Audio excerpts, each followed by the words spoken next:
Hello viewers, welcome back to the channel Sampurna Adhyan. Actually, we were discussing in the last part about the single phase full wave diode bridge rectifier output and input and response analysis. In the previous part, we have actually already covered the waveform analysis of output and input with the R load, RL load, and RLC load. There we have already seen the role of the L cap filter in the at the output and its impact on the input also. There we also studied about the capacitor filter and role of the capacitor filter in the output and its impact on the input side also.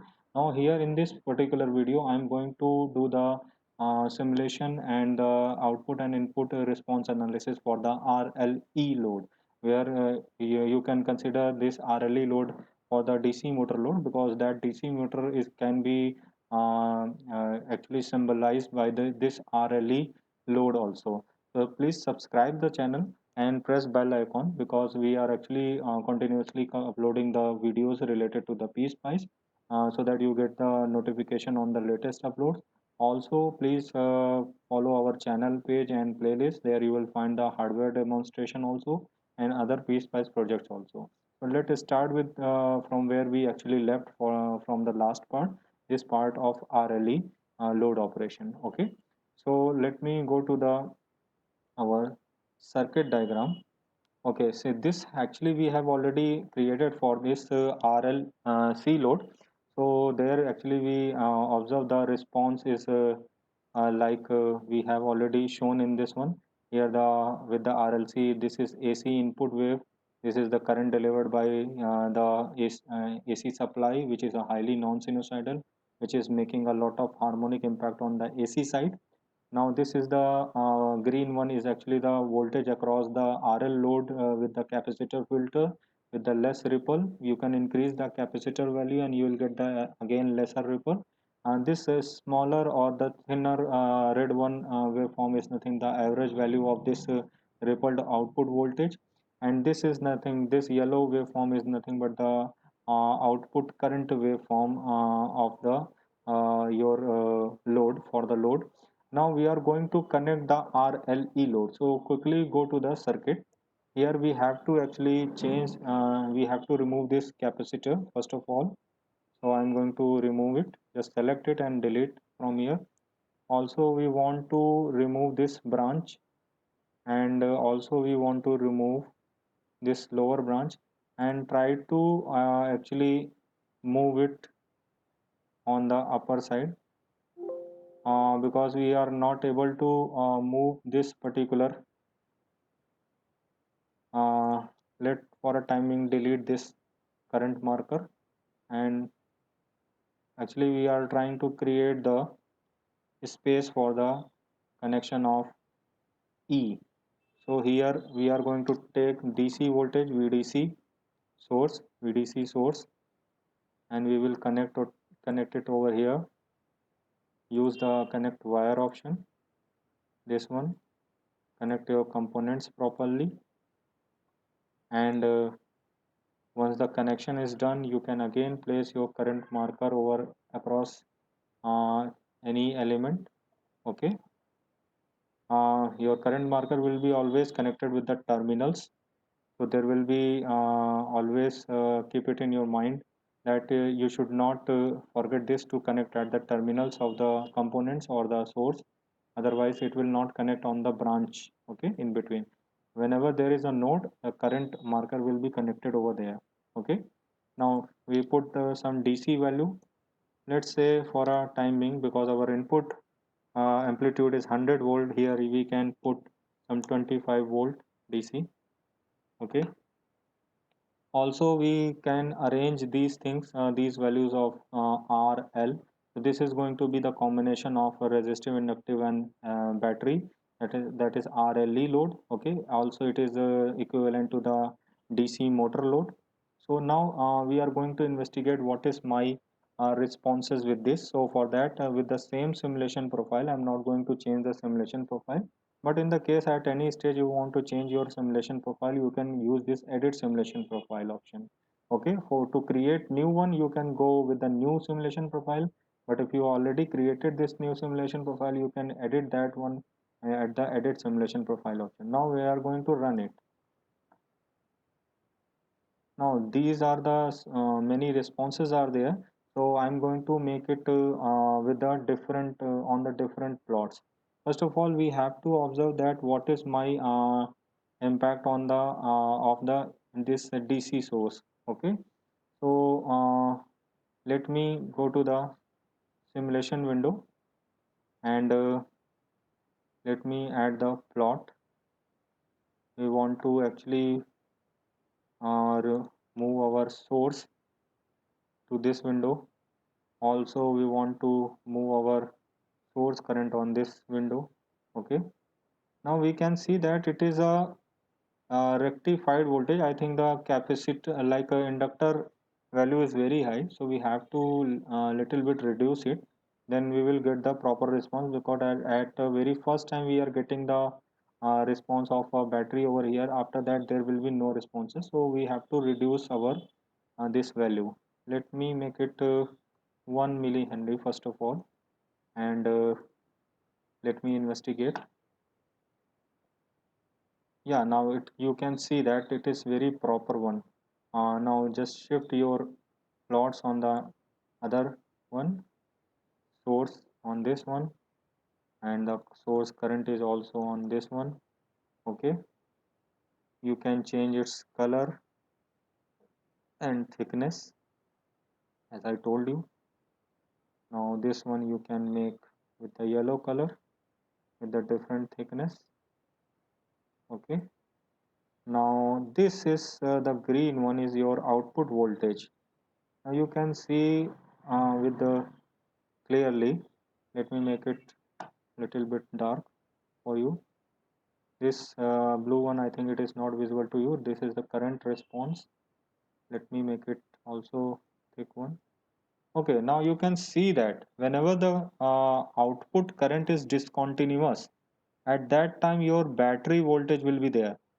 Okay, what we have given around 25 volts, so it is the 0 to 100, and one division is actually of 20 volts, so that's why it is coming around 25 volts. Okay, so here whenever your input voltage is greater than 25 volt, your diodes are become the forward bias, and whatever be the AC supply is there, the same response will be appeared across the load. But as soon as it goes below the 25 volt, the battery voltage will make the diodes reverse bias, and the battery voltage will become across the output terminal. Okay, so this is the one of the right waveform, and if this is the DC part, so you can take the average value. You can go and select this one, this response, copy this one with the control C, go to the trace, take average, paste it over here, remove this extra time and space which is printed over because we are actually copying and pasting this one. So here we can see that this red one, or we can make it more thicker for you. This red one is nothing but the average value of your output voltage with the RLE load. Okay, now you can see observe that the current response is also little bit non-sinusoidal. It seems be sinusoidal, but it is non-sinusoidal. Let me make it zoom for you. Let from -20 to 20 is there. Okay, now you can see that what type of input current it is drawing from the supply. It is alternating waveform, but it is non-sinusoidal. Okay, so depending upon what type of loads you connected, it draws the different input wave forms or wave input current is there, which is actually responsible to inject lot of harmonic on the input side, which actually deteriorate the performance of your input voltage source also. To avoid this, we can actually place the AC filters on the input side also, like we are presently place the DC filters at the output side to remove the ripples. Right now here only the inductor is there. If we place a capacitor across it, then it will become the filter for the ripples present in the output voltage. Let me place a filter like a capacitor across it also. let's see that what type of a response we will get, because it is not given in any book. Let me investigate it. If we place a capacitor over here, uh, and let connect, and then give a certain value of like we are going to give 3000 microfarad, because previously we in the previous part we saw that these kind of values can be only effective for this circuit. Now let me simulate it again, run. Now you shift this on the another plot, your input AC voltage, your input current over here. Now you can see that because we actually place the filter, let me make it thicker so that it is visible to you clearly. uh, every time this is the actually little bit conversion process. Every time you have to like make all these settings, because once you simulate it again, its value will be get changed, like its presentation will be get changed, not value. So you can see that with this AC current, now it is again drawing the very non-sinusoidal current, which is shown by the red.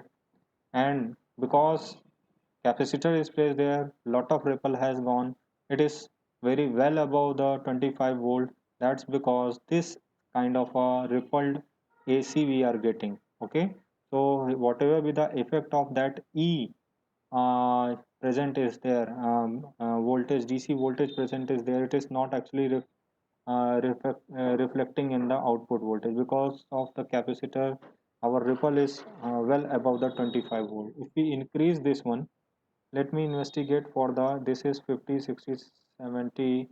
If we like, if we apply more than 70 volt, let apply the 75 volt over here. Let's see that what will happen, because it is not given in any book.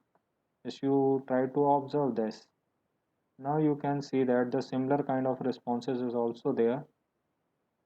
Now the based on this one, your ripple is actually very less. Okay, so you can also reduce this capacitance value, let it 2000. Now run it.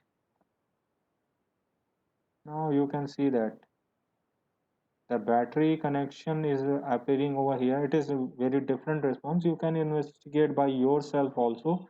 I'm giving a homework to you, you can do it by your own, and you can actually understand what is actually happening when you are actually applying this kind of loads. Okay, so you can investigate. This is a good way to investigate the different thing. Here the battery voltage is appearing somewhere 60, 70, 75. After that the ripples are very less, between only 90 to 100 volt. That because the role of the battery is not observable, while the current is still non-sinusoidal with the AC supply. So in this manner you can investigate, and you can take the average value and RMS values. I have already shown that in the previous part, that how to take the average value and RMS value of this. On DC side you can take average value, on the AC side you can take the RMS values, and you can conclude the menacing. So this is all about the RLE load with the single phase full wave bridge rectifier. I also told you to show the data sheet of this diode which we are actually using here, 1N4002. So here this is the data sheet actually declared by the physics Philips semiconductor devices. So 1N4001 to 1N4007 is there. You can see that these highlighted one are the nothing but the rating. So the peak reverse voltage is 100 volt, continuous reverse voltage is 100 volt, and different other ratings are already given in this one. You can observe its characteristic. The forward voltage drop is I think 1.1 volt or something like that, and different other things are given. You can download it, its characteristics are also given. You can download and you can understand it. I have already make a hardware video with the diode bridge rectifier with the R, RL and RLC load, so you can find that video in the other playlist which is available on my channel. And you can also watch that what are the hardware responses. So please subscribe the channel and press bell icon so that you will get the continuous notifications on the latest upload. Thank you for watching this video. Thank you all.